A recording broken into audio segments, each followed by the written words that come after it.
আসসালামু আলাইকুম। আমি শিব্বির আহমেদ। আশা করি আপনি ভালো আছেন। তো ফটোশপ কোর্সের আজকের এই ক্লাসে আপনাকে ওয়েলকাম করছি। সো চলুন আমাদের মেইন ক্লাসে আমরা চলে যাই। আচ্ছা, আজকে আপনাদের হচ্ছে ৩ নাম্বার ক্লাস ফটোশপের। তো ফটোশপের এই ৩ নাম্বার ক্লাসে আমরা অনেকগুলো টুলস এর ব্যবহারটা শিখতে পারবো ইনশাআল্লাহ। আর এখানকার যে টুলস গুলো আমরা শিখবো সবগুলোই কম বেশি প্রয়োজন হয়। তার মধ্যে একটা টুল আছে যেটা খুব বেশি ব্যবহার করতে হয় ফটো এডিটিং রিলেটেড কাজে, সেটা হচ্ছে যে ক্লোন স্টেপ টুল। প্রত্যেকটা টুলসই আসলে আমাদের জানা থাকা দরকার, কারণ কখন কোন টুলটা দিয়ে কাজ করতে হবে এটা আসলে আগে থেকে বলা যায় না। একটা কাজ করতে গেলে দেখা যায় যে একেক সময় একেক ধরনের কাজের উপরে ডিপেন্ড করে টুলটা চেঞ্জ করতে হয়। ওকে, তো সেই হিসাবে আমরা প্রত্যেকটা আজকে যেগুলো আসছে সবগুলোই খুব ইম্পর্টেন্ট, আমরা সবগুলো ইনশাল্লাহ দেখবো। আর শুরুতে হচ্ছে স্পট হেলিং ব্রাশ টুল, প্যাচ টুল, এই বিষয়টা আমি একটু দেখাই দিই। তো আজকে আমরা যেই কাজগুলো শিখতে যাচ্ছি সেগুলো হচ্ছে ফটো এডিটিং রিলেটেড কাজের মধ্যে পড়ে। ওকে, ফটো এডিটিং রিলেটেড কাজ, অর্থাৎ ফটোশপের মেইন কাজই হচ্ছে যে ফটো নিয়ে কাজ করা। ফটোশপ মানে নামটাই আসছে ফটো এডিটিং এর এই কাজ থেকে আর কি। ওকে, অর্থাৎ ফটো নিয়ে কাজ করতে করার যে সফটওয়্যার সেটা হচ্ছে ফটোশপ। আর ইলাস্ট্রেটরের তাহলে কাজটা কি? ইলাস্ট্রেটরের কাজটা হচ্ছে ডিজাইনিং সফটওয়্যার বলা হয়, ওখানে হচ্ছে ডিজাইনের কাজগুলো করা হয়। তবে ফটোশপে আমরা ডিজাইনের কাজও সেটা করতে পারবো। ওকে, তো আমি প্রথমে একটা ইমেজ নিয়ে নিচ্ছি। ইমেজটা, আচ্ছা, তো এই ইমেজটা নেওয়ার পরে এখন আমি ফার্স্টে এটার একটা কপি নিয়ে নিব। তো কপি নেওয়ার জন্য এর আগের ক্লাসে আপনাদেরকে বলেছিলাম কন্ট্রোল জে, শর্টকাট কি হচ্ছে কন্ট্রোল জে। একটা শর্টকাট কি হচ্ছে কন্ট্রোল সি, কন্ট্রোল ভি, আরেকটা হচ্ছে কন্ট্রোল জে।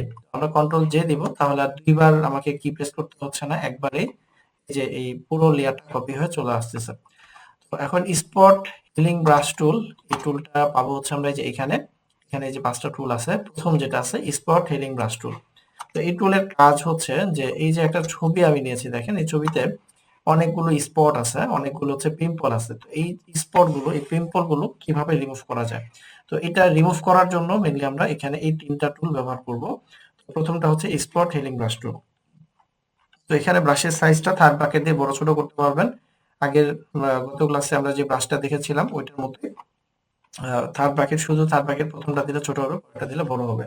তো এখানে স্পট যতটুকু আছে, যেই জায়গার স্পট আমরা রিমুভ করতে চাচ্ছি, ঠিক ওই স্পটের থেকে কিছুটা বড় করে নেব আমাদের এই ব্রাশের সাইজটা। তারপরে জাস্ট একটা ক্লিক করলেই এটা মুছে ফেলবে, অথবা হালকা করে একটু ড্র্যাগ করতে হবে। ঠিক আছে, এই যে হালকা করে একটু আমি টান দিচ্ছি, তাহলে এই যে স্পট গুলো অটোমেটিক রিমুভ হয়ে যাচ্ছে। যেখানে ক্লিক করলাম, এই যেগুলো ক্লিক করতেছি স্পট গুলো রিমুভ হয়ে যাচ্ছে, স্পট গুলো রিমুভ হয়ে যাচ্ছে। ওকে, যে স্পট গুলো চলে যাচ্ছে।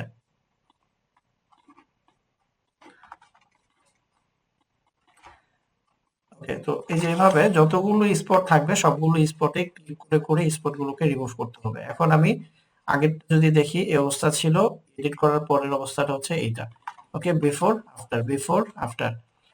তো এই টুলটা দিয়ে মূলত অটোমেটিক হচ্ছে স্পট গুলোকে রিমুভ করা যাচ্ছে। অর্থাৎ যে জায়গাতে স্পট আছে সেখানে গিয়ে নর্মাল একটা করে ক্লিক করলে স্পটটা চলে যাচ্ছে প্রথমটা দিয়ে। এর পরের যেটা আছে হিলিং ব্রাশ টুল। হিলিং ব্রাশ টুলটা হচ্ছে আগেরটার মতো স্পট রিমুভ করবে, তবে এটার ক্ষেত্রে শর্ত হচ্ছে যে একটা ক্লিক করলে এটা রিমুভ করবে না, তার আগে কিছু একটা করতে হবে। তো আমি এখানে একটা ক্লিক করি, তাহলে যেরকম একটা মেসেজ আসছে, হ্যাঁ? এখানে কি লিখে আছে, alt click to define a source point to be use to repair the image. অর্থাৎ আগেরটার ক্ষেত্রে আমাকে সোর্স পয়েন্টটা আলাদা করে দেখাই দিতে হচ্ছিল না। আগেরটার ক্ষেত্রে জাস্ট আমি যেখানে ক্লিক করতেছি তার আশেপাশে যে জায়গাটা ভালো ছিল ওইখান থেকে সে সোর্স হিসাবে ভালো জায়গাটাকে নিয়ে ভিতরে প্লেস করে দিচ্ছিল। আর হিলিং ব্রাশ টুলের ক্ষেত্রে কি বলছেন, যে অল্টার ক্লিক করে আগে একটা সোর্স পয়েন্ট ডিফাইন করতে হবে। ওকে, তো সোর্স পয়েন্টটা অল্টার প্রেস করে ডিফাইন করতে হবে, তারপরে রিপেয়ার এরিয়াতে ক্লিক করলে এটা কাজ করবে। তাহলে যে জায়গাতে স্পট আছে তার আশেপাশে ভালো যে জায়গাটা আছে সেখানে আমাকে ক্লিক করতে হবে। এখন আমি এখানে একটা ক্লিক করলাম, ক্লিক করলে এই যে এখানকার এই জায়গাটা মাউসের ভিতরে চলে আসছে। এখন যদি আমি এখানে ক্লিক করি, তাহলে দেখেন ওই জায়গাতে একটা প্লাস সাইন, যেখানে ক্লিক করছিলাম সেখানে একটা প্লাস সাইন ঘুরতেছে, আর আমার এই ব্রাশের নিচে ওই জায়গার কালারটা অ্যাপ্লাই হয়ে গেল। ঠিক আছে, তারপরে এখন ধরেন এই যে এটা, তাহলে এখানে আমি অল্টার প্রেস করে ক্লিক করলাম, যে এখানে এটা সোর্স হিসেবে এখানে কাজ করতেছে। ওকে, আগেরটা আর এটা পার্থক্যটা হচ্ছে এটাই, যে আগেরটা হচ্ছে সোর্সটা অটোমেটিক নিচ্ছিল, এটা হচ্ছে ম্যানুয়ালি সোর্সটা নিয়ে নিতে হবে। তো এখন প্রশ্ন হচ্ছে যে তাহলে আমরা কোনটা ইউজ করব? এটা আসলে ডিপেন্ড করতেছে কাজের উপরে, ছবির উপরে। অনেক সময় দেখা যায় যে আমাদের ছবির ক্ষেত্রে মানে প্রথম যেই টুলটা আমরা দেখলাম এটা দিয়ে কাজ হয়ে যাবে। আবার কখনো দেখা যাবে যে না ওইটাতে ভালো হচ্ছে না। তখন আপনাকে কি করতে হবে? টুলটা চেঞ্জ করে ম্যানুয়ালি কাজটা করতে হবে। ম্যানুয়ালি সোর্স পয়েন্টটা দেখায় দিয়ে আপনাকে এই স্পট গুলো রিমুভ করতে হবে। আচ্ছা, এই দুইটা টুল কি বুঝতে পেরেছেন সবাই? দুটার মধ্যে পার্থক্য? জি বুঝতে পারছি।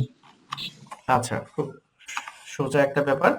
তারপরে আমি আগেরটা ডিলিট করে আবার নতুন করে আরেকটা হচ্ছে কপি নিলাম। এখন হচ্ছে আমরা দেখি হচ্ছে পেস্ট টুলটা কি। পেস্ট টুলটা হচ্ছে এটাও আগের দুইটার মতোই কাজ করবে, তবে এটা হচ্ছে সিলেকশন করে আবার দেখাই দিতে হয়। পার্থক্যটা হচ্ছে সিলেকশন করে দেখাই দিতে হবে।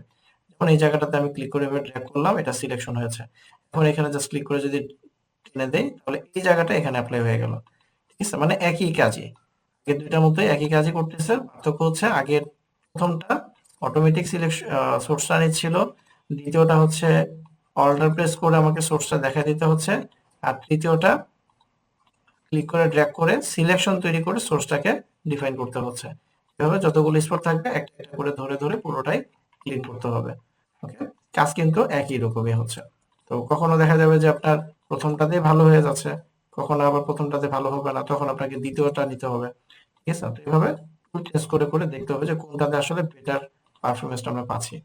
ওকে, তো আজকের যেই হোমওয়ার্ক গুলো থাকবে আজকে ক্লাসে, আমি ছবিগুলো দিয়ে দেবো, আপনারা এই ছবিগুলোতে কাজ করবেন। কাজ করার পরে সাবমিটটা কিভাবে করবেন এটা আমি একবার দেখাই দিচ্ছি। যদি কেউ না বুঝেন আবার জিজ্ঞাসা করেন। গত ক্লাসে আমরা ক্রপ টুলের ব্যাপারটা দেখেছিলাম। ক্রপ টুল, এই ক্রপ টুল নিব, আর প্রথমেই যখন ছবিটা আমরা ওপেন করব অবশ্যই ছবিটার একটা কপি নিয়ে নেব এবং এই কপিটাতে আমরা কাজ করব, মেনটাতে না। ওকে, কপিটাতে আমরা কাজ করব। করার পরে হচ্ছে ক্রপ টুল দিয়ে তারপরে হচ্ছে আমি জাস্ট এই যে পেজটাকে ডানে এভাবে টেনে বাড়ায় নিব। নেওয়ার পরে এই যে উপরে রাইট চিহ্ন আছে এখানে ক্লিক করব। তারপর হচ্ছে মুভ টুল দিয়ে উপরের ইমেজটাকে টেনে ডান দিকে চাপাই নিয়ে আসবো। ওকে, তাহলে বিফোর আফটার এটা আপনি আলাদা করে না লিখলেও বোঝা যাবে। কাজটা এমন ভাবে যেন আপনি করেন যেন এই দুটো পাশাপাশি বসলে বোঝা যায় যে পার্থক্যটা কি। তো অল্প একটু কাজ করছি, পুরোটাতে কাজ করা হয় না, অনেকগুলো স্পট আছে এখানে, অল্প একটু কাজ করছি, এটা কিন্তু এই যে এখানে আমরা ক্লিয়ারলি বুঝতে পারছি। আচ্ছা, এটা বুঝতে পেরেছেন পাশাপাশি কিভাবে বসালাম? জি ভাই। আচ্ছা, ভিডিওগুলো যদি ভালো লাগে তাহলে অবশ্যই লাইক করবেন, শেয়ার করবেন এবং সাবস্ক্রাইব করতে ভুলবেন না।